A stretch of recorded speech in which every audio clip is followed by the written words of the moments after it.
To all the young people out there. I'm here because of you. How do I get rich? You're going to suffer the difficulty of being invisible. 400 trillion to I'm 50 million, nobody. But it's more important to be nice. No, you should be capable of it. Until I started winning. It's on a mission, your worst enemy is idle time. All right. Idle Time Podcast, back again, another Cybertruck episode. We have, I want to call him Mr. Big Booty Latinas himself. He's known for a lot more than that. He got them hands on him too. But one of the best takes I've ever heard in fucking interview history. I appreciate that. Andre Fili came up from SoCal to do this. I think he's going right back to SoCal after. So shout out for you coming, giving us some time out of your day. Appreciate it. And hot-ass, busy-ass Las Vegas, man. Bro. So appreciate you coming out. I moved to Vegas like 2 or 3 months ago, right in the middle of summer. It's been miserable, bro. Different kind of heat. I'm from Northern California. I'm from Sacramento. It gets hot, but Vegas heat is a different thing, bro. I'm hurting. Sacktown, huh? Sacramento. We had Josh was on 2-3 days ago. Josh Emmett? Yeah. It's my brother, man. Shout out to Josh Emmett. He's we're exact opposites. I never shut up, and he's like the strong, silent type. Yeah. He's one of the most terrifying motherfuckers. At one, he has napalm in his right hand. Bro. He's like super quiet, super respectful, very, very like man modest, of his word. very, very modest and respectable guy. And then he just has dynamite in his hands. Absolutely. And he's such a sick prick. Like he some of the injuries he's endured and come back from, and like it's just he's the real deal, man. Yeah, one man. of the scariest people in the entire sport. One of my favorite people in Northern California. He's great people. My favorite person in Northern California is 40 Water. You know, he's just Mr. Bay Area. Yeah. That's it. That's a hero, bro. The man that put words in the dictionary, man. Yeah. Uncle shout Earl. out E40. But like, Josh, I grew up on all that shit. Josh is a fucking. He's you fuck with Mac Dre? He's of course, man. That's like Andre Hicks. Andre that Hicks. was my wall. That's for like.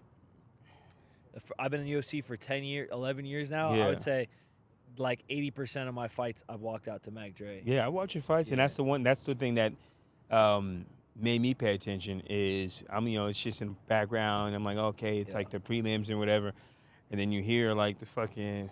When you just in the kitchen, you start just doing shit. Yeah, when you. Not everybody knows what a Thiz face is, man. But for those who know, Thizzle.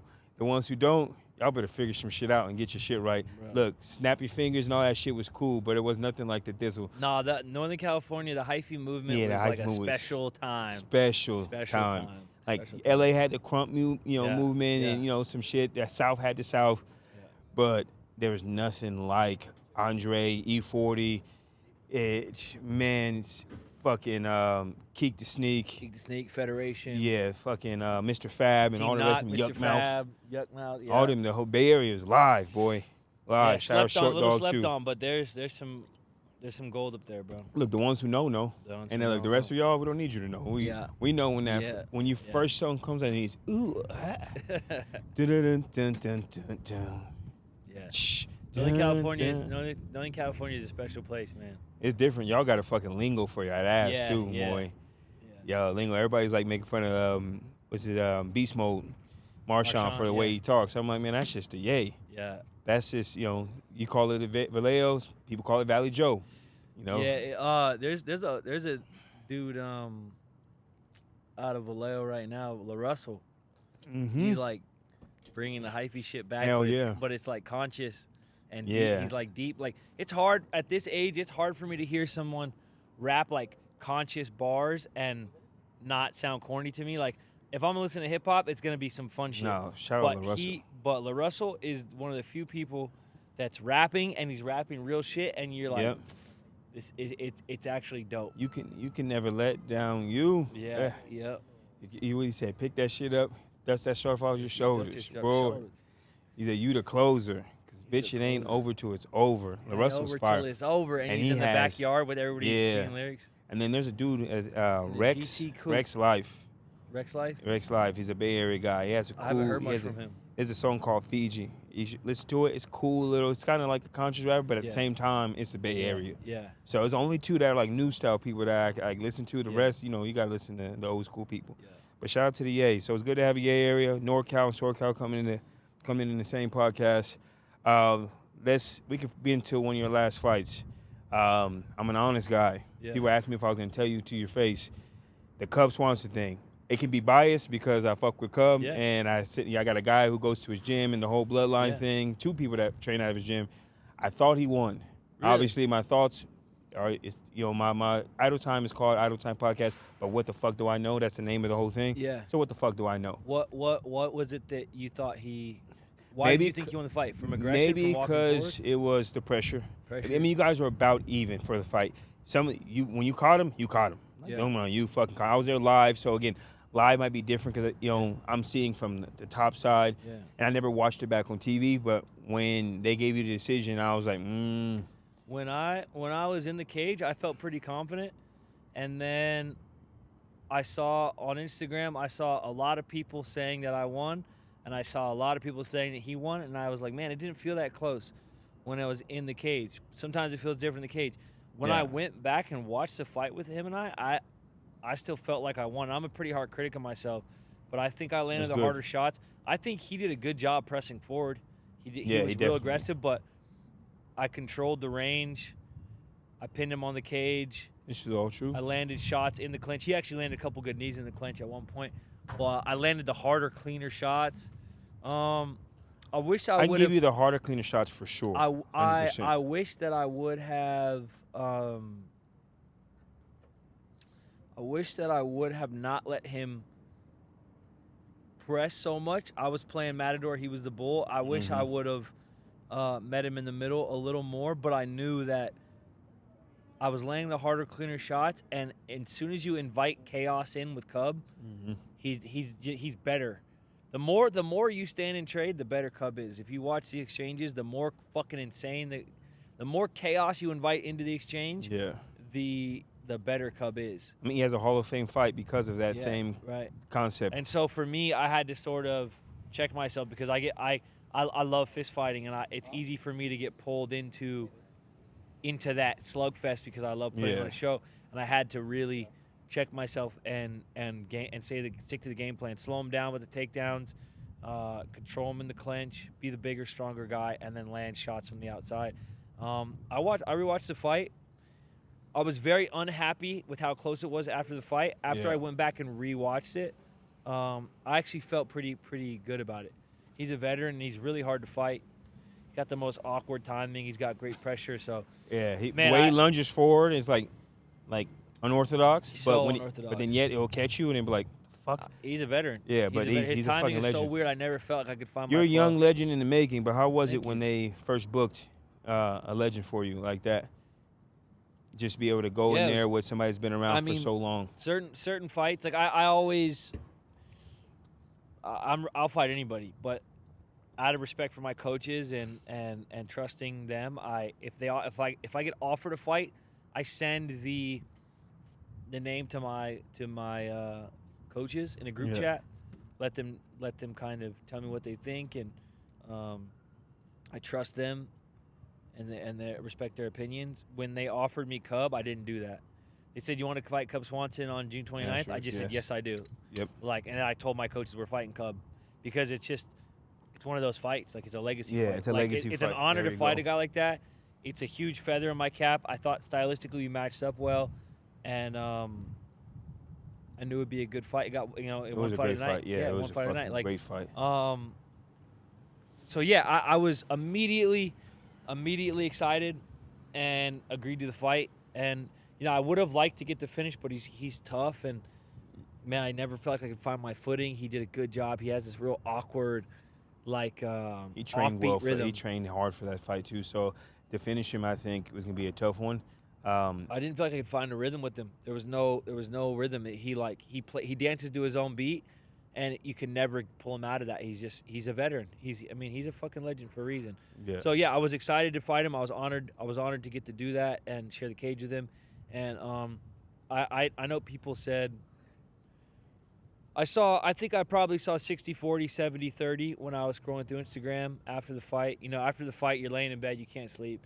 Your adrenaline's through the roof still. You just had a big adrenaline dump. You all these weeks of hard work culminated in this moment. And even if the fight goes good, usually you're laying in the now hotel you can actually room. breathe for the first time Yeah, in like and months. you're usually not sleeping.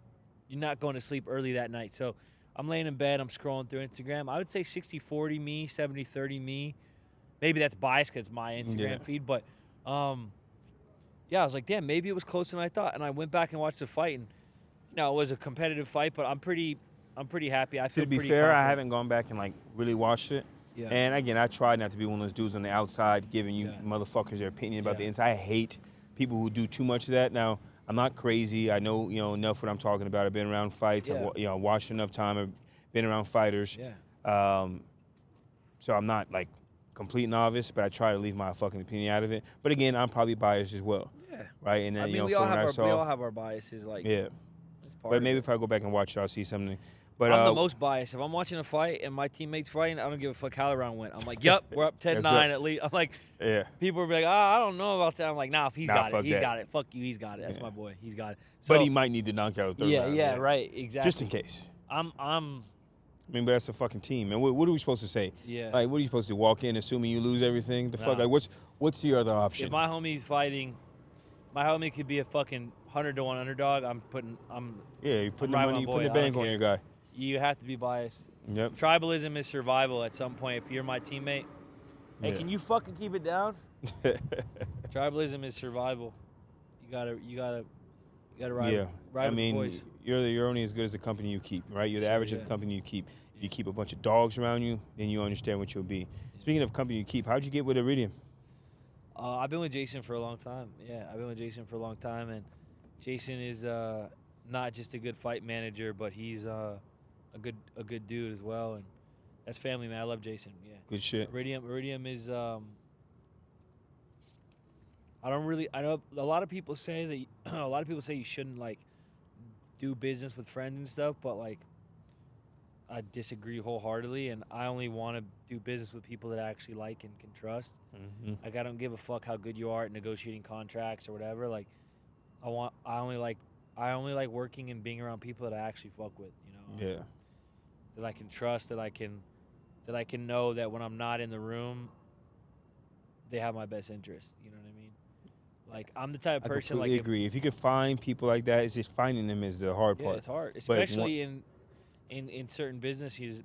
Like fighting is a cutthroat business. So someone like Jason is a rare find, and Iridium is a rare company, and so yeah, that's my people, bro. I've only been around Iridium for like the last maybe month and a half, just kind of meeting people, and Jacob is one of the cooler people I've ever met That's for my bro, relationship man. managers. Jacob is a great dude. If even I notice with Iridium, even if there's like a mistake made, they'll remedy the mistake. Yeah. They're not, oh, we're too big for, like, fuck that, just be Yeah. grateful. Nah, it's like they keep it humble, like if they were still trying to sign you. Not, Yeah, we yeah. got you in, so, well, fuck all the rest. You're on contract now, bro, fuck you. It seems like they take care of their fighters. They take care of their I think it's like 30 employees total as, like, the whole company. And it seems like when you walk in the doors, if somebody's not smiling, it's because they're in training mode. Yeah. But other than that, it's all love in there. Everybody's happy to be there. So, and I know I have a guy that I manage without managing, right? It's like a guy that I've been sponsoring for a while, and before he gets a contract, he'll send it to me, make sure it's good. So like a little brother.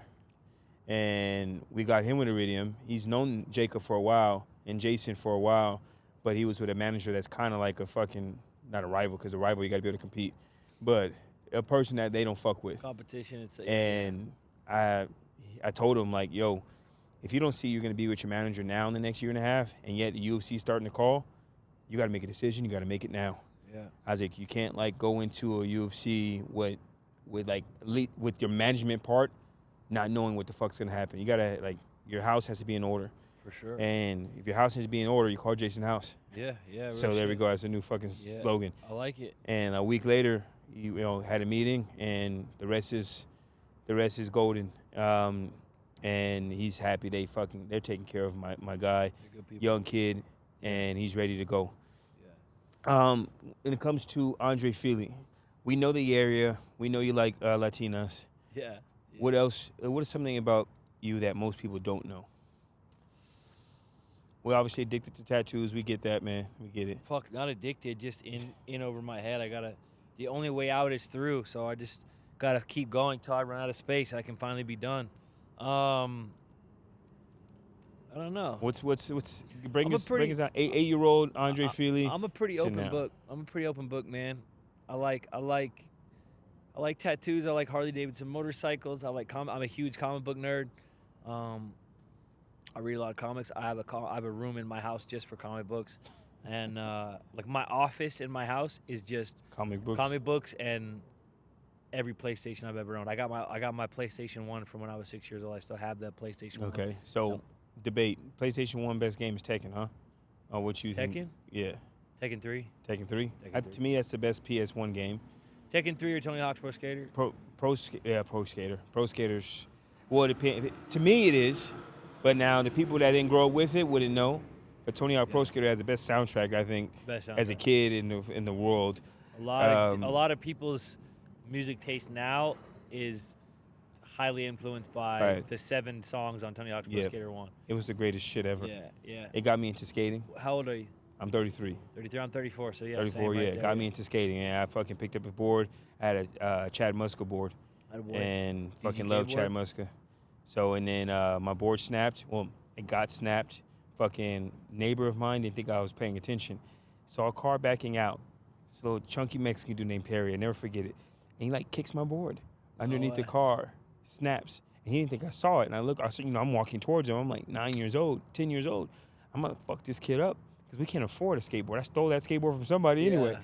And there was the end of my skating career. Best tricks I had were like basic shit. I can 50-50, Okay. 5-0. I can vary-o for whatever reason. I could never hill flip, which is crazy because most black people can hill flip. I can't. That's true. That is true. I can't. Black skaters got the steeziest heel flips. I don't know what I it is. can't hill flip to save my. I don't know. I ride goofy. All right, Goofy. Yeah. Couldn't hill flip. I can variable. I can backside. Basic shit. And for a year and a half, I'm like a 9-year-old, 10-year-old skating. So it's not bad. I'm like, okay, I might turn something. Everybody assumed that Kareem Campbell was gonna be my favorite skater because he was black. I like Kareem Campbell. Obviously we all love them all. Yeah. But I was a Chad Muska guy, Yeah, Muscus. Yeah. right? Muska guy, Bob. That was my thing. As far as like white skaters go, Chad Muska's like kind of black. Yeah, about Close. as Like, black as you're gonna close, get. Yeah, he's like as far as like a white boy skater Yeah, goes, you're he's gonna like get as pretty- black as you're gonna get, yeah, right? DGK. He was on DGK. It wasn't gonna be Tony Hawk. Shout out to Tony, Tony San Hawk's Diego the man. guy. So Tony Hawk's the man. Barbarian Coast was fucking fire, and then you got the ones in our generation that weren't on the game, but like the Bam Majeras and all these other guys Yeah, that I can was always skate. I like Day One Song. Day One Song was probably my favorite skater. My favorite skater now, Miles Silvas, is from he's actually from It's a Sacramento. young kid. Younger, I think he got Skater of the Year from Thrasher. His kid fucking rips. Just the most. He's so much style. Have you noticed His this, name's the Miles amount Silvas. shit they can do these days Yeah, it's insane. And how young. compared to what? Geez, Tony Hawk did the 900. It was like the craziest thing anyone had ever seen. And now Yeah, like you have 10-year-olds. Now you have 10-year-olds doing it. You have 8-year-old girls dropping in on the mega ramp. Yeah, You're like now don't get me wrong, they wouldn't be where they were without these guys, but Yeah, the fucking but level the evolution. It's the same of thing this with shit. fighting. Yeah, You can watch when you have a sport like I don't know, like if you take like a football player now and a football player from 20 years ago, fuck knows complete they're difference. gonna be more athletic and they're couldn't gonna be compete. more. To be honest, there's only a few per generation that can compete with this generation. You think so? Like Because football. I was gonna say if you look at the UFC, if you look at MMA and skating and a lot of like the newer sports, they're unrecognizable 20 years later. Like to me, like again, I don't know shit about sports, so maybe this is wrong, but you look at a sport to me like football or baseball or even the NBA. I'm not saying that like people haven't gotten bigger and faster and stronger and put up bigger numbers, but the sport still like looks relatively the same. You look at a fight now. You look at local You look at Dan professional Severn's fighters. fight, Say again. like a Tank Abbott fight or some You shit versus. look at the early UFC stuff from 20 years ago, and then you look at local pros at Yeah. a local MMA fight outside the UFC. It's not even the same sport. Yeah, Ken They're so Shamrock fucking is good. couldn't compete, It's not even close. right? And I hate to say shit, Ken and OG Mark Coleman's and some of these guys, but it's a whole Nah, different. fuck that. I'll say it. I mean, Like, I respect all. Because I'm not a fighter, I Yeah. try to leave myself out, like I said. But the common sense is there. There's no fucking Cyril Gons these days. These heavyweights It's unreal. against like Big Country Nelson was like the last wave of new in the middle of Yeah. new and like Tim Silva and like these. It's not the same. I mean, It's not the same. I respect all the OGs. Like, we wouldn't be here without them. But the thing about MMA is there's no room for tradition. Like, the young eats the old. That's the best part about MMA. Like, if you start falling into, like, oh, well, this is the way it's been done, you end up back at fucking karate doing katas and shit. Like, MMA is all about hybrid. If it works, it works. If it doesn't work, it doesn't work. Yeah. Facts are facts. The old shit, thank God they did that, because without them, they wouldn't be here. Yeah. My generation was the first generation to start combining everything at an early age and really, like, making fighting high level at taking everything and mixing it together and making MMA its own thing, not just like, oh, he's a college wrestler who learned to box. Like, my generation was the first generation to take everything and make it MMA. This generation, by its definition of mixed martial arts, you guys really mix everything. Mix everything. This Like, next generation coming up is fucking terrifying. You had kickboxers back in the day that were just kickboxers that got into the UFC. Then you had wrestlers that got into the UFC. Then you had like judo or this, like Ronda Rousey, great veteran, whatever. Yeah. But that judo shit just by itself was nowhere near enough to compete with like Amanda Nunes, who could stand, could strike, could wrestle. Brazilian Jiu-Jitsu, like you had to be way more than just 1.5 talents. Your generation, you guys have a little bit of everything. Started blending everything, and then this generation coming up now is like, I'm telling you, I see these kids 15, 16, 17 years old. These motherfuckers are terrifying. They're starting off terrifying. at you guys' 70% point because we're all they're standing learning, on everybody's they're shoulders. learning like, from you. Yeah, we they're get to learning from you. I get to stand on the shoulders of legends that I got to watch, thankfully, and they get to stand on my generation's shoulders. And it's crazy to see the evolution. Like, I'm watching these kids at 17 years old. We got a kid named Eric Cortez, call him Frosty in Sacramento. Kid is an absolute monster, like something you never seen. What's his before. weight class? He's still growing. I think he's gonna be a 55er.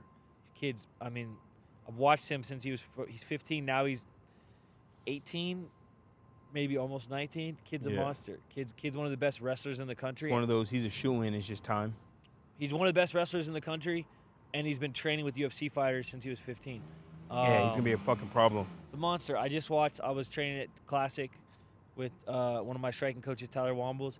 He's got these two kids in there. One is like 17, one is 19, or one's 16, one's 20, something like that. And like, bro, you watch these kids strike. Yeah. It's like, when I was 19, I thought I was the baddest motherfucker alive. I was one of the best. I was the #1 ranked fighter in California outside the UFC. I was fucking 8-1, 10-1, 11-1 before I got to the UFC.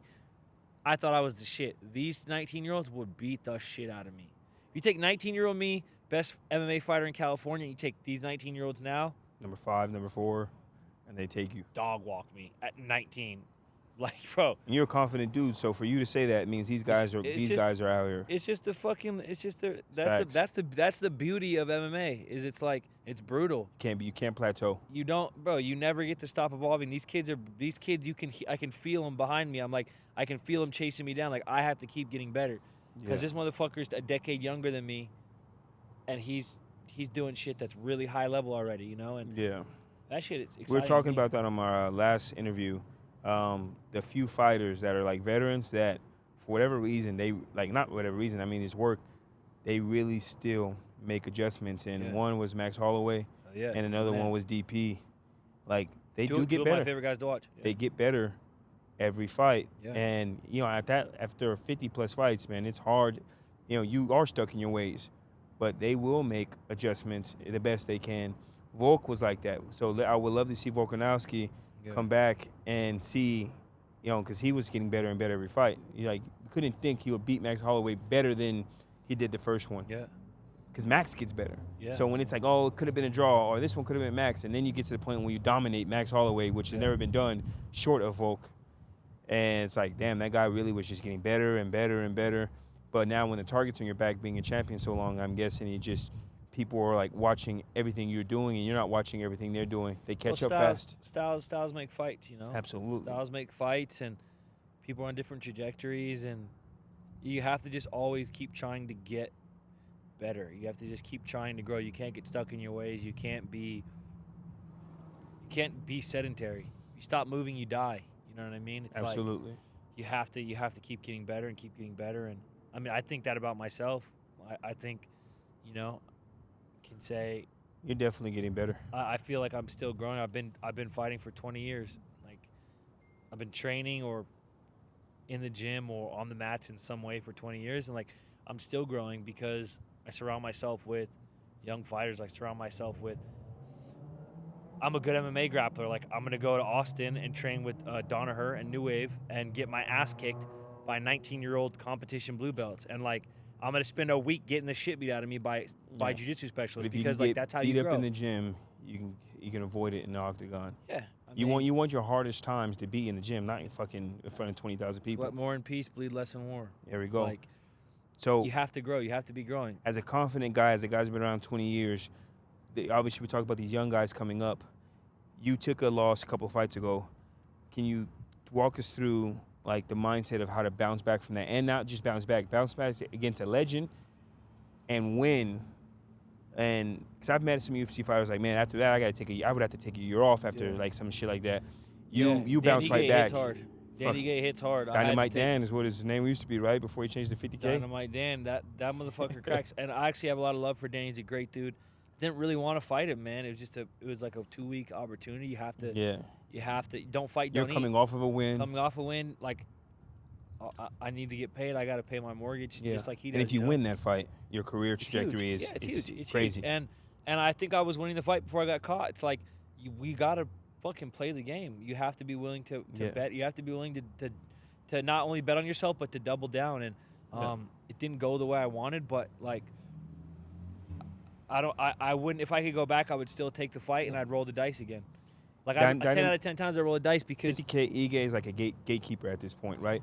I mean, he's a way to break into the top 10, but I think he's 100%. getting better too. Like I don't want to call him a gatekeeper. He's not. You know what I'm saying is you got like if you want to move up and you get him, He's a guy you have to get past. put him on your resume with a dub in your win column, it means something. Yeah, 100%. It's a big feather in your cap. That's why I don't know if he's necessarily a gatekeeper. I think he's a guy that like I think he's a guy that can act as a catalyst, right? If I would have beat him, it would have definitely. Better word than there we go. Catalyst versus gatekeeper. It would have propelled me. It would have propelled me to. Especially the momentum you picked up after the fight before that. Yeah, that. So the win against Lucas Almeida was a good showing. Came out.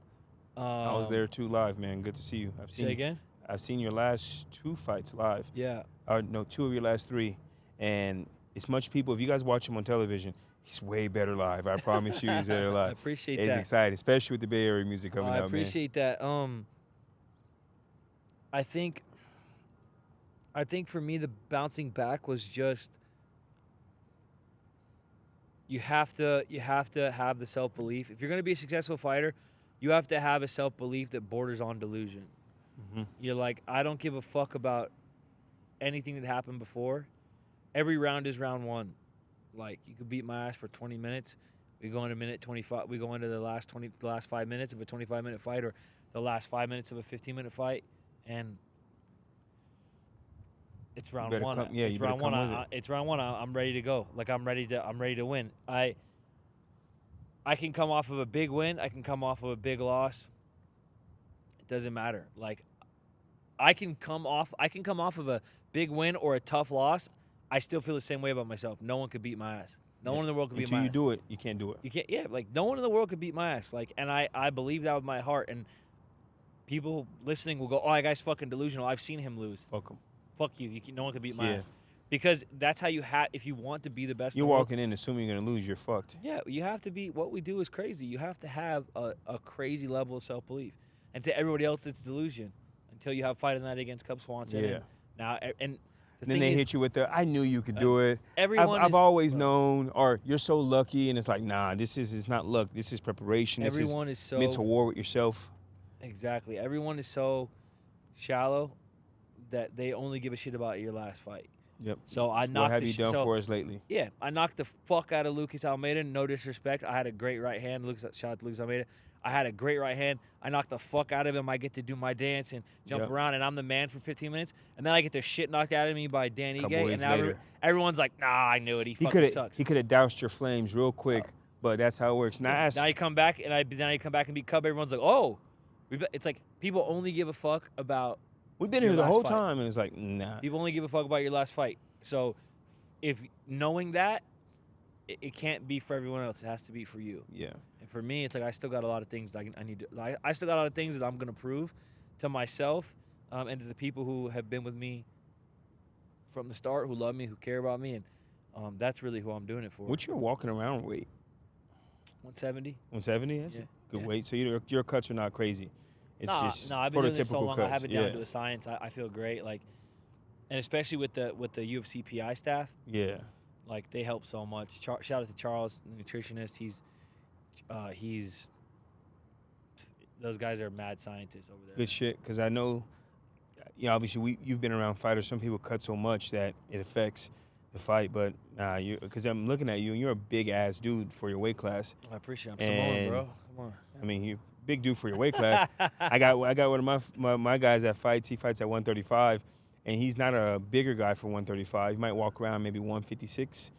Everyone's body's different. But he doesn't have a lot of fat on him either. So it's like, it's not too much more to fucking. You can't really cut anything but water at this point. But he's a strong kid. Yeah. Strong kid. And if you ever move to Orange County, I'd love to send him out there. Give him some fucking work. Yeah, he I needs think some I'll striking. definitely get some. He can strike, but you're one of the fastest guys I've seen in a Appreciate it. long Thank fucking you. time. That was the difference. I think the Ige fight, you were quick. He Yeah. got you, Yeah. but you were fucking quick. Thank you, man. I appreciate it. So, but I didn't know you were fighting for 20 years. So you learn new things every day. I've been in the UFC I've been in the UFC for 10 or 11 years. I've been a pro for 15 years, and I've been on the mats for. I've been training MMA. I've been training some kind of MMA, like been doing jiu-jitsu, striking. I've been training martial arts since I was 14, so that's 20 years. Yeah, it's 20 actually, if fucking you want years to in count, the game. I started wrestling at 11, so we could say over 23 Yeah, 20 years. plus years. You're gonna keep showing 20 I've been on plus the mats years. for 20 plus 20 years, plus year in the and industry. I'm only 34, so it's like, What do you think people say around that when they get 36? People start to fall off. You think you fall off in the next 2 years? some people. I don't see it. Bobby think Green you're- I don't think fall off. you're- Bobby Green looks better than he's ever looked. He's 37. I think you're barely hitting your peak, and you're good. So I I don't feel- think. I think you're one of those few like Poetan that like Yeah. at 36 shit is not gonna mean anything for you. Yeah, Poetan don't look like he's slowing down. No, fuck no. Uh, Now, round three, anything can happen, right? Anybody has a puncher's chance. Yeah. Anything can happen.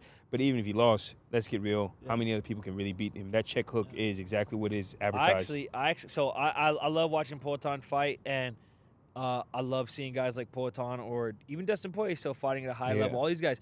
Jim Miller's 42 years old. Still a bad motherfucker. Still a guy who will beat a lot of guys in the UFC.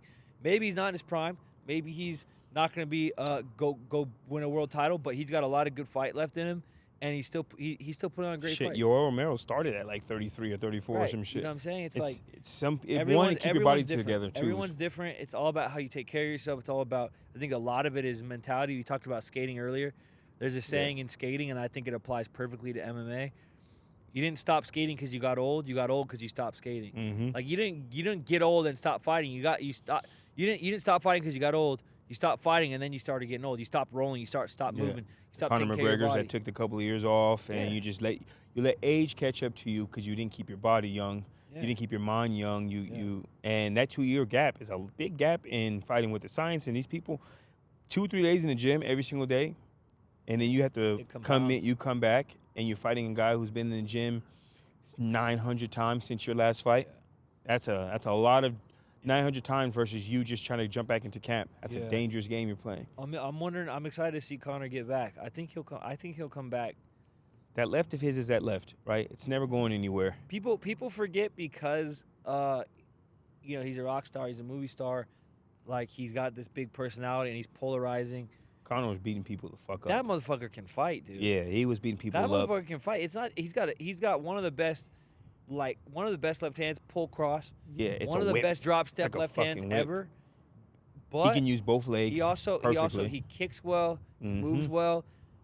You watch him fight Khabib those first few He's minutes. the first person to give Khabib a loss in a round. Khabib's Yeah. never lost a round First- until he fought Conor. You watch the single leg defense. Like guy can wrestle his ass off. Yeah. He might not be elite as a wrestler when you have these people that are coming in with this sambo or whatever. Yeah. But let's not make a mistake. Conor McGregor is well-rounded. He can fight his ass off, dude. People forget that, and My wife I just think got he comes into back it. better. My wife just got into MMA since I've been taking her, and she was like, "It's like Conor McGregor good," and I'm like, "Damn, I forgot you've never you didn't watch Conor You McGregor. know him as like this personality. Yeah, you know like, Conor the name, the fucking billionaire strut. Yeah. I was like, nah, the fuck motherfucker yeah, can he's good. Fight, dude. He can fight. I was like, People he didn't forget just fight that. anybody's either. He beat up everybody that was. If you're notable and you're in his weight class, Conor tipped you the fuck up. No, he can fucking fight, dude. People forget that. I think he'll come back. I think people have written him off, and I think that's a mistake. Yeah. I think he comes back. I think he comes back and does well. If he fights Chandler, if that is a fight, if it goes to decision, that means Conor won. You think so? Because I think Chandler would have to sleep him, and I fuck with Mike. Mike's been respectful to my son. Me and Mike talk, but point wise, Conor if Conor is Conor, right? Yeah. He comes in. Mike Chandler's a brawler. Yeah. Conor, I think, pieces him apart. I don't see the fight. Yeah, I don't see the fight going to decision. I think they both crack. I think They I don't both hit see it too going hard. to decision whatsoever. But Yeah. if it did, does, yeah. I had to choose. If some of you just told me, "Hey, it went to decision. Who do you think won?" Well, based on the two fighters, who outpointed the other one? Conor outpointed him. I don't see him outpointing Conor because he's going to swing for the fences crazy. But 3 rounds of Mike Chandler doing what he's doing, somebody's going to sleep. Yeah. Either he's going to leave himself open and Conor's going to floor him at 170, or Mike's going to floor Conor. That's the other thing too. Conor has that power at 145. Yeah, he's walking around at 170. No, he's probably walking around at 195. He's gonna fight at 170. Yeah, he's going to fucking cut his life down to That's 170. He's a big old bastard now. I mean, that one fight at 170 against Cowboy, Yeah. it was like, geez, So big. fucking wheeze. He's a monster. Yeah, he's a monster. And Cowboy's a veteran that's, he's gone up in weight as well. And I remember Cowboy's press conference telling Conor, stick to your weight class, buddy. We're too heavy for you up here. He came through your weight class at 170 and finished you in the first round. I mean, he carries power all the way through 2 weight classes. It's gonna be cool to see him to come back and see how he comes back. That's the thing about fighting that I think is so compelling to people is, fighting mirrors life, right? Yeah. The struggles of life are the same as struggles in fighting, and you get knocked down, you fall off. That one's leaning. You get knocked down, you fall off. We're about to get squashed here. on Yeah, it camera. looks like we might get hit. It's been fun, everybody. It's been real. It's been fun. There goes your career. Fucking sorry, Ridian. The Cybertrucks will save us, though. I think actually. Yeah, I think it would be good. Get close. Those things are built like a brick shit house. Those things will fucking take anything. Well, to ask you a question, Post-apocalyptic vehicles. pretty right here. much, you got biohazard proof, all kinds of shit. But what I think that is so compelling about fighting is it mirrors the challenges of fighting mirror the challenges of life. So you get knocked down, you have to make the choice. You pick yourself back up. People are doubting you. You have to make the choice. Like, are you going to do what it takes to turn things around? And I think it's a compelling time to see how Conor comes back. I think it's I can't wait. and I think he's gonna come back well. I told myself, I was like, I'm gonna retire from going to a lot of the fights and take some time and just watch it from TV. But I was like, obviously, your Conor fights. I'd take out a fucking loan if I didn't have it to go watch, because I've been to one Conor fight against DP, and all the fight I've been, you've been fighting forever as a fan. I've been like maybe 40. There's nothing like a Conor fight. The stars that come out, they do fog in the fucking ring for that dude, and as well deserved because he puts on a show. He's Conor McGregor, and he changed the fucking fight game. So, shout out to that motherfucker right there, Ireland's own. Question for you: if you had to fight, like a dream fight, what's your dream fight in the octagon? For as of right now, obviously in a year from now, maybe we'll run it back and ask you again, because you might have already ran through these. You're getting through legends, daily. But what's a dream fight for Andre Fili? Would be perfect if you can bring somebody's prime from the past or somebody that's active now. Who's that fight? It'd have been really fun to fight Conor at 45. He's fucking giant now. Yeah. But it'd have been fun to fight Conor at 45. You guys are built similar. True. You're very built Yeah, similar. yeah. You might be faster. Huh? You might be faster. He's fast, but you might be faster. I might be faster. We both got big old long arms. I think we got the same reach. I love fighting. I love the art of fighting. I love the clash of styles. I think fighting Conor at 45 would have been really fun. I think he actually tweeted once about that. He said like there's a lot of fights at 45 that he wished he would have gotten, and I was on the list, so that was Good cool. shit. So yeah, Conor at 45 would have been fun. If you go up to 10 or go down 10, or just in If general. at If it was a 50 BMF fight who and else it's would I- catch weight, fuck it. BMF catchweight, who would I fight? I think, man, I don't know. I really don't know. I just think, I just want to put on exciting fights. You know, I think. You think you got the head movement and the speed for the blessed one? Me and Max fought. Me Yeah. and Max fought when we were kids. Yeah, he caught me in a guillotine in the third. I think I was winning the fight. I think I was up. I think I won the first. He won the second, and I think I was up in the third. And I took a bad shot, and he caught me in a guillotine. We had a really fun fight as kids. To be honest, You I guys would have both progressed so much. Yeah, I mean, we fought when we were fucking 22, 23 years old. To be completely honest, I have a lot of love for Max. Like, It'd I be hard consider to him a really- homie. I don't really want to fight him. Like, yeah, it would be really fun. But it'll be hard to Stylistically, hone I would in. love to spar Max and, like, I love to spar Max and, like, train with Max and Yeah. and be homies. 80%, 70%. Yeah, I don't really want to, like, fight Max because I just have a lot of love for him, and I don't really like fighting my friends. It's part of why when they called me and asked if I wanted to fight Ige, I said no. And I slept on it, and I couldn't sleep all night, and I was like, all right, fuck it. Like, I got to make this money. Yeah. I don't like fighting. I don't really like fighting people who are I consider friends. Yeah, if you're dapping them up, you're eating with, you Yeah. go and eat with, it's a tough one because Yeah, I don't like sometimes you it. got to put yourself in a certain mindset to fight, Yeah. and you can't really put yourself in a mindset. It's hard. It's hard for me. You almost hope they talk shit so you can hate them let me Yeah. hate you for a couple of weeks. Yeah, yeah. But if not, especially a good person like Max. Yeah. But- There's a lot of guys. I'm kind of drawing a blank, I guess. To be honest, it's hard. That question's hard for me because there are a lot of guys that would be really fun to fight. Fun works then. We'll go with the Yeah, versus there's a dream lot of guys fight. who'd be really fun to fun fight fights work. stylistically, but I kind of these last couple years I've really just stopped giving a fuck about anybody but myself. And I know that, like, I don't mean that in like a negative way. It's You just have to like do what you I have just to. been so focused on myself that, like, any name they give me, if my coaches like it, I'll take it. Let's go fight. You can't pour nothing into anybody else's cup if there's nothing in yours. Let's do this. Who would I love to spar with? Who would I love Yeah. to, like, test myself against and spar with and you know, get training that was Yeah. like combative but cooperative. Size up, but yeah, you I would know, like to test myself. Like, I would love to train with Max. I'd love to train Conor when he was at 45 would be really fun. Prime Nick Diaz, to move around Prime Nick Diaz. Prime Nick BJ Penn would be really fun. beat the fucking legend BJ. He's beat. I think my His skill favorite set translates Nick to. Nick Diaz, BJ Penn, like, tied for 1 and 2 of my favorite fighters. My Okay, favorite so fighters ever. for you, it's more Nick the Diaz- legends that got you to where you're at. Yeah. What do you think about the young gun, Diego? Diego Lopez. I Yeah. love training with that kid. I like him as a person. Hey, he's on a trajectory fucking I to the really moon like right that now. kid, man. He's a great kid. Got to roll with him a little bit. His jiu-jitsu's fucking good. He Strong. cracks. He cracks when he strikes. I mean, I think the Ortega fight's a fucking good fight for him.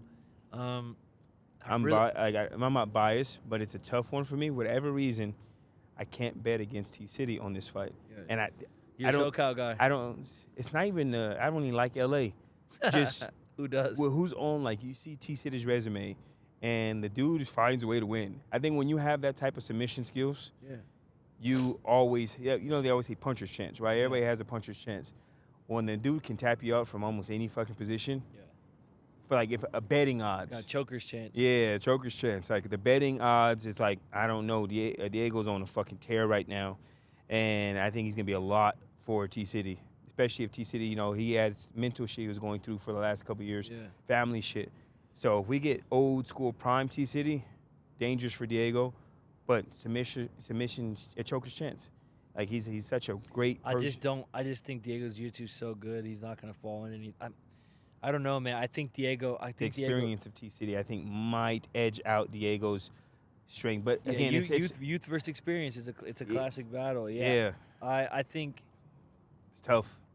I think it's a perfect fucking. Yeah, I think it's a great perfect fight. fight. Matchmakers did a great job. The matchmaker, yeah. Shout out to Sean Shelby. He knows what the fuck he's doing. Number one. Number Yeah. two, the best part about fighting is, like, we get to find out what tomorrow. Best part about UFC versus boxing, where everybody that gives all this shit, is we will find out who's that person in UFC. Yeah. Because especially if they're talking shit to each other, if you actually don't like somebody and you're within the weight class, they're gonna make the Probably fight. gonna fight him.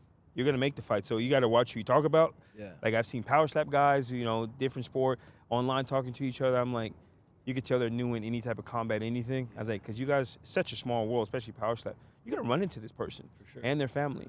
Yeah. Calm down. Yeah. You might not ever actually have to slap against them.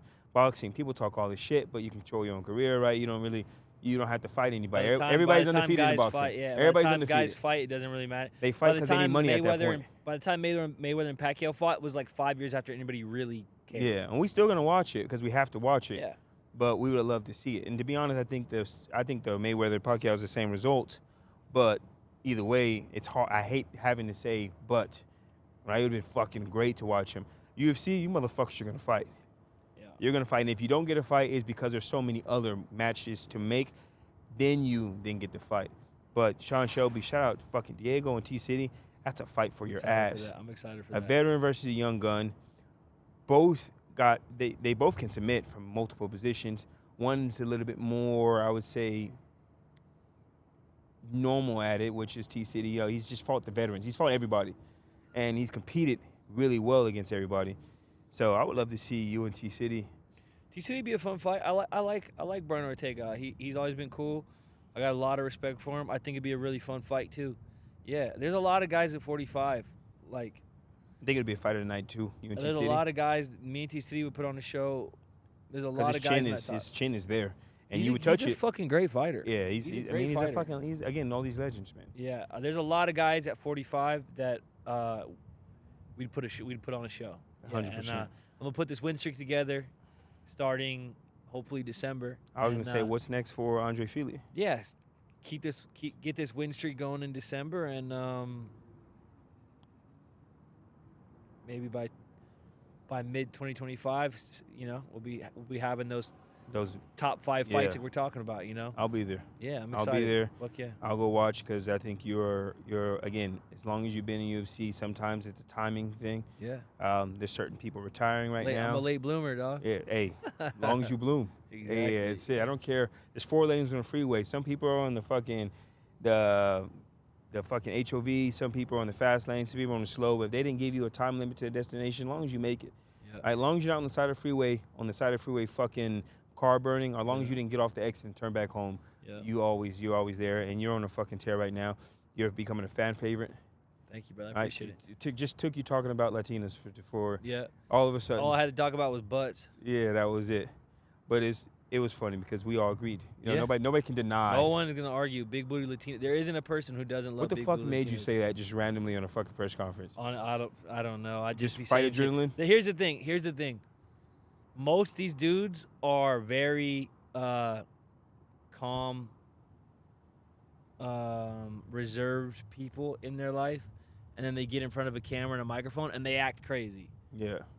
I'm a fucking unhinged maniac in my actual life, and when I get in front of the camera and a mic, I have to make myself tone it down. So that was a peek into how I am all the time. Like, people will go, It's the most random shit ever. people will go, bro, what about your girlfriend? What did she think when you said that? I'm like, me and my girl been together 8 years. You think she hasn't heard me say stupid shit every day from the time I wake up to the time I go to sleep? She just laughed about it, called me an idiot, and that was, she like, woke she up. also is a big booty Latina. So She it's woke up with about 70 DMs For of sure. people sitting Yeah. at to her like, yeah. look what your man said, and she's laugh emoji, Dude, laugh emoji, She laugh laughed, emoji. called me an idiot, and it was like, that's, to her, that was like, everyone was like, I can't believe he said that. To her, she's like, that's a fucking normal Wednesday. Like, Yeah. she hears me say The stupid ones shit. that know, you know. So, but now the rest of us are starting to try to peek right. into Yeah, it. yeah. Like, oh, okay. Yeah. So this guy has a personality. We see the dancing and all that, but between that and then later on in the press conference, like, so, oh, okay, so he's a regular guy, cool guy. He just beats people up. It's like, yeah, I fuck, you're a fucking regular dude. Harley, again, like I said, a tattooed Harley Davidson riding motherfucker Yeah. that happens to have fucking monos. Happens to just get in fistfights for a living. So you said you're a Polynesian. Yeah. Okay. My mom's white. My dad's Hawaiian Samoan. Hawaiian Samoan. A lot of people, obviously, when we think Hawaiian Samoan, we think Heavyweights. heavyweight, big guys with Yeah. about 19 vowels in every last Yeah, name. yeah. Hafalahui, Yeah. some shit. Yeah. But, well, good to fucking meet you, Oos. Yeah. Yeah, Yeah. good shit. sir. So being the smaller Polynesian, you ever had these cousins and shit you had to, like, wrestle and grow up with these? I got a giant Polynesian family. I actually got my mom. I was born in Seattle. I was born in Federal Way, around Seattle. My mom, when I was about 10, moved us away from all my Polynesian family. Just a lot of dysfunction and a lot of things going on where I was growing up that she moved us away from. She moved us to Northern California, so I didn't really grow up with either one of my sides of my family. Yeah, It was the just, family might have been dysfunctional, but Northern California is itself. Yeah, she thought we were getting away from dysfunction, but she just brought us to new To dysfunction. the fucking yay. Yeah, so my group of friends is my family. We raised each other, and so I had to actually start getting back in touch with that Polynesian side and getting back to my roots and learning my history and all these things. I had to do that as an adult because I got moved away from my Polynesian family. My mom did that, to help us, because we were around. My dad was going to prison. There was a lot of negative shit around it. So man, I you gotta get respect the her fuck out. decision for sure. Yeah, I respect her decision, and I'm thankful because, if she hadn't moved us to California, I wouldn't have met Uriah. I wouldn't have been able to train at Team Alpha Male and grow up in that gym. And, things happen for a reason. So, but yeah, the last 7 or 8 years probably I've really focused on getting back in touch with the roots, and I'm learning the language. I'm learning Native Hawaiian. I'm going to Hawaii actually next week. Good shit. I got a lot of friends and family out Which there. island? I'm going to Oahu. My dad's from West Side, but I have a bunch of friends on Maui, and I just went to went to Kauai for the first time. So yeah, I love Hawaii. Eventually that's where I'll be. Make enough money, buy up some property out It's there, in fucking Hawaii. escape to It's there. getting expensive out there, so. Yeah, it's crazy expensive. But you'll get there, right? Yeah. You're gonna book these fights. So- You're not on the minimum no more. Yeah. So it's good shit. Before we get into our segments, so we have a segment coming up. It's brain teasers. Yeah. Before we get into there, I gotta hot. ask everybody. Yeah, the sun's starting to get you, so let's get you out of here. It was nice and shady, but Yeah, it was. your back is lit up right I'm now. sweating. It's all right. We'll get you out. We got a Oh, couple good. more things. Who is Andre Fili, Touchy Fili? By the way, if you don't know his personality, think about the Instagram name, Touchy You Fili. don't get to pick your nicknames. I'm actually thankful that my nickname isn't some tough nickname. It's it's funny. Yeah. 'Cause I'm a lover. It's how it fits. I'm a lover. Come and on, a man. fighter. Touchy Fili. That's a name. If you didn't think this guy was goofy, yeah, then you're not paying attention Bro, at this fucking I'm point. having fun, bro. No one's having more fun than me, straight up. Hey, good shit. But who is Mr. Touchy Fili's GOATs, man? I got to ask every fighter your GOATs. It doesn't have to be who everybody else agrees with. Yeah. Who are your 4 or 5? If you had to put, the 5, but The greatest or my favorite? you can go either one. I think the Mount Rushmore of greatest fight, the from a technical aspect and by the numbers, who the greatest fighters ever are. It's the standard shit. John Jones, GSP, Mighty Mouse. I think Mighty Mouse is the GOAT. I think for as far as the expression of, if you're looking for the purest expression of mixed martial arts, I think Mighty Mouse is. If you had a is the kid GOAT. and you wanted them to emulate anybody's skills, take away off the hey, I want you to fight just like this person all around. Yeah, And Mighty you had Mouse to would pick be somebody. great. It's hard to. It's Mighty Mouse and John Jones, but it's 1 and 1A. But the thing is, this is why, and this is not taking anything away from John Jones. John Jones is yeah. the baddest motherfucker. What could you say? Yeah. He's as a fighter, he's the man. But John Jones has an 84-inch reach. John Jones has some natural gifts. It doesn't take away. So does every other high-level professional athlete. We all have natural gifts, right? I have a 74-inch reach, and I'm a 45er. Yeah. We all have natural gifts. Not to say DJ doesn't have speed and athleticism, whatever, but John Jones is, a giant dude with an 84-inch reach who comes from a family of professional athletes. Mighty Mouse is a 5'6" construction worker. You know what I'm saying? Yeah. That dude is like. If Mighty Mouse was 6'3", Yeah. we wouldn't even have this fucking If Mighty conversation. Mouse was 6'3", there wouldn't be any debate. There would just be No. him and no one else. This is what I'm saying. Mighty Mouse is you got dealt a decent hand and was the great player. You know what I'm saying? He didn't Yeah. get dealt a royal flush. That motherfucker played his hand that's why to me he's the best. He has the best technique. He has the best mixing it up, and he doesn't have you can't point to one thing where it's crazy natural gift. He's fast, but all 25ers are fast. Yeah. He's got good cardio, but almost most 25ers can fight forever. You know, Yeah. like Everything he has, he also like built. built. So it exactly. wasn't like some you can't build reach. You No. can't build height. 6'4", Right. natural fucking Right. crazy reach with a chin out of Right. the world. John Jones' chin is fucking Yeah, formidable. he's a monster. Never been rocked. He's probably the best fighter that's ever lived, but Skill. skill wise, I think my pick for GOAT is Mighty Mouse. So like the 4 best fighters ever, I would say Mighty Mouse, GSP, John Jones. Manu Nunes is always my 4th, and I know it's Respect hard that. because there's so many men fighters, but I can't name anybody who as well-rounded Yeah. and dominated and in multiple weight classes as Amanda Nunes did. Yeah. So I we're can't allowed to argue put with that. females in there. then- She's probably not in my Mount Rushmore, but I understand why she would be. I think for me, there's a level of competition. Like Yeah. she's smashing everybody. I think maybe because I'm gonna get some hate for this, but women's MMA is not Still growing. still growing. It wasn't as advanced as men's. Like it's still so new.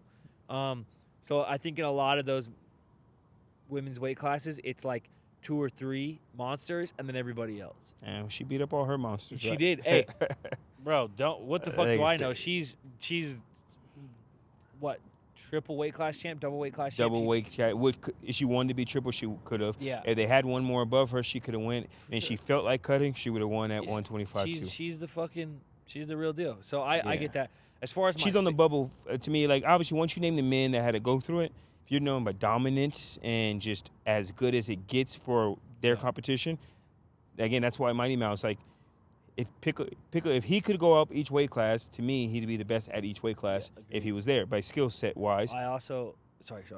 Go ahead. No, I also think the person who doesn't get put on that list enough, like if we're talking in his peak skill set, the best in the world, Jose Aldo. Jose Aldo. We had that Korean Zombie put Jose Aldo on there, and Jose he was Aldo's telling me the- like, how dare I not put him on there? Because Jose Aldo. Jose Aldo gets like left out of that Mount Rushmore talk. so and I many don't really great know people, why. and I think Look at him in his prime. it's promise. I think Prime it's just Jose Aldo is a Conor bad fucked with his head so motherfucker. much that they didn't get to fight, Yeah. and I think it just. I think that one lessened a moment little bit. fucking diminished the Yep. legacy in But people's if eyes. you know, again, if you know, Jose Aldo is a king. Bro, the double knee flying knockout to Cub, the fights with Faber, Nah, yeah, Jose Aldo motherfucker is just Jose Aldo's been on a few lists when I ask he's people, him, bro. and again, those people are always on the bubble for me. The ones that There's are a lot like of fighters. It's hard to get. it's around. hard, and there's a lot of like legendary fighters, and then there's the ones coming up, and we'll see. But those are- look, Frosty in 10 years. Frosty in 10 years. Frosty in 10 Me years. in 10 years. Yeah, let's go. Yes, it's But, coming. It's coming. Just don't. we I can we hear got- people's judgment from the other side Yeah, of the camera. with time It's and coming. place. It's Time coming. and place. It's coming. It is coming. But my favorites though will be a more concise list. BJ Penn, Nick Diaz, interchangeable for number 1, number 2. I think I didn't want to pick a number 1 or 2. BJ Penn, Nick Diaz, 2 favorite fighters. So BJ Penn, Nick Diaz, Eve Edwards. It's not a name you hear all the time. Sakuraba maybe. It could be from another promotion, Raw Tang or anything. Yeah. Aldo maybe. Joseph Benavidez is on that list as well. Yes. You got respect for some of these strikers, man, too. Yeah, I think Those I mean, it's a solid favorites. that's probably my list. My favorites of all time. Genki Sudo. Time. Genki Sudo, sorry. He's on Okay. the list. You know Genki Sudo? No, I don't know. I gotta. You got to go watch Genki Sudo highlights. Yo, unreal, dude. Okay, I have you seen that one to me as well. Fucking real, dude. See. Now you got me. I almost want to pause this shit, but Trust. it's too hot to pause. My favorites, tied for 1 or 2, is Chuck Liddell or Vanderlei Silva. Valid. I'm a big Vanderlei Silva fan. The fucking axe murderer. Yeah. The name was Good perfect. man, yeah. You know, fucking Russian voice with a Brazilian body. Like, who the fuck? Favorite active fighter is DP. Yeah. Just love watching him fight. I would agree on that. He's one of my favorite active John fighters. Jones is up there in the top 3 for favorite just all time. And those are probably For active My fighters, like four. probably my favorite guy to watch fight on any given is Dustin Poirier. Dustin Poirier. He's the fucking man, dude. He is the fucking man. And a good human you being. tune in when Dustin's on. He's the fucking man. He's, again, like I said, I don't know him as a father, but if you're judging anybody from at least what you can know, as a father, as a husband, as a man, as a business partner, Sure. You can't name something wrong with DP. He's the fucking man. You know how easy it is to name something wrong when the internet's following you everywhere? Yeah. You can't name nothing wrong with him, and then as a fighter, that dude's better as a man than he is a fighter, and he's a hell of a fucking fighter. Yeah. So what can you say about DP? It's also funny, too, because I'm like, man, I really admire Dustin Poirier, man. Like, I look up to that guy, and I'm like, look up to him. Like, he's only like a year and a half older than me. Like, he's done all this shit. He's only 35 years old. Like, about to be 36. he's like 36. He's like 2 years older than me. He's just been around for he's so the long, fucking man. too. 50-plus fights is a lot of fucking fights. He's the fucking man. Dustin Poirier is the man. Yeah. All right. So we're going to get to our segment. It's called Sip Happens by Gelato Pure Water. Drink Gelato. I'm going to ask you a brain teaser. If you get it wrong, take a sip. Camera A. They do tequila and everything, but water is normally better for people than tequila. True. I'll take some tequila. There's a new one right there. And I'm going to try not to ask start off with the easier ones. This one's going to make me look dumb on camera right here. Uriah got Faber or Hall? Uriah Hall. You got like half of them right. Josh Emmett missed almost all of them. Brandon Moreno was awful. Chuck was almost perfect for whatever reason. Chuck is Liddell? great at this shit, yeah. Sick. I asked him some of the hardest ones ever, and Chuck got it in seconds. So we're going to see where you're at.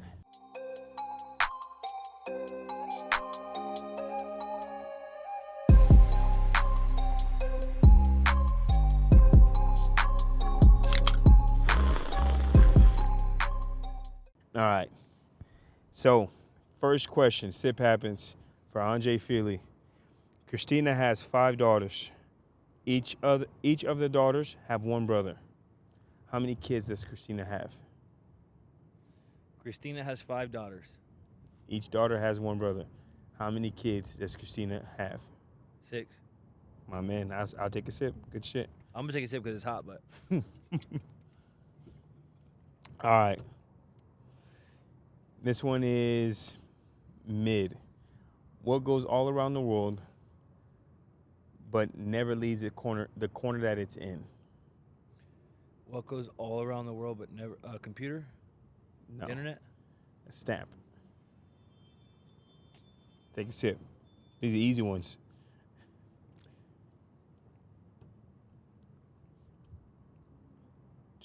What 5-letter word becomes shorter when you add 2 letters to it?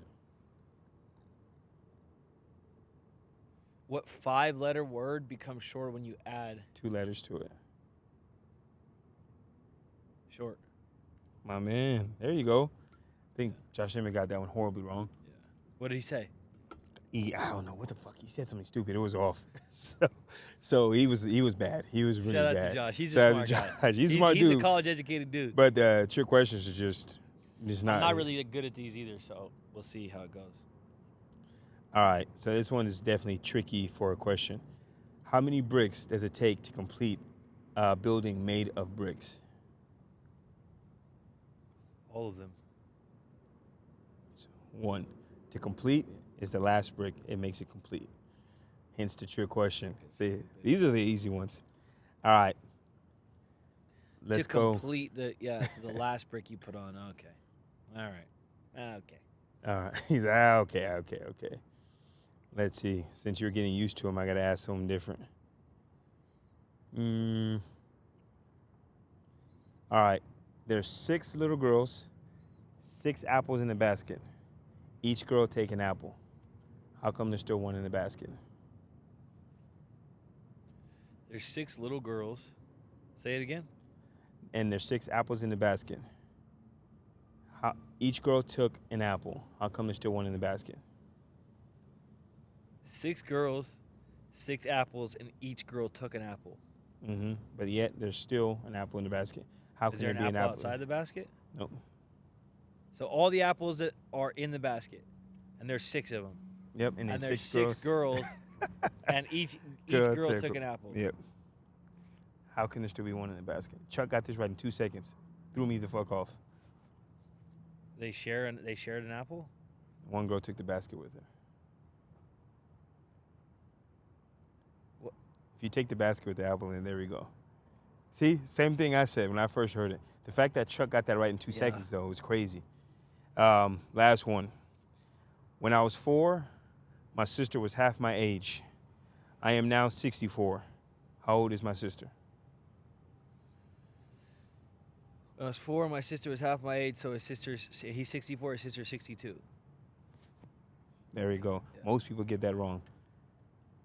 So you're way better than you thought. You long con me. Good shit. So You that lower was, the expectations and you yeah, when you just under relax. promise, overperform. There we go. Under promise, over promote, right?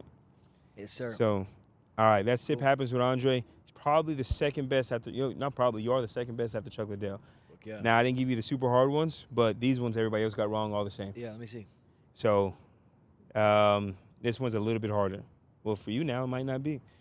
There are 5 sisters. Jackie's doing dishes. Tiffany's playing chess. Brittany's doing laundry. Julie's mopping floors. What is the 5th sister doing?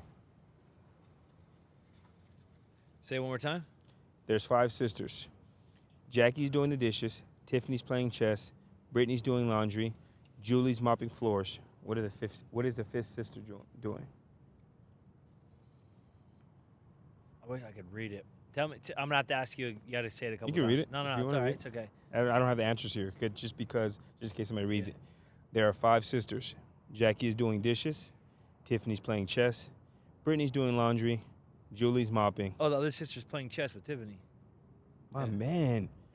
Yeah. Took you long enough, Yeah, but it took me a while. took you long enough. So once you start hearing them, you start catching it.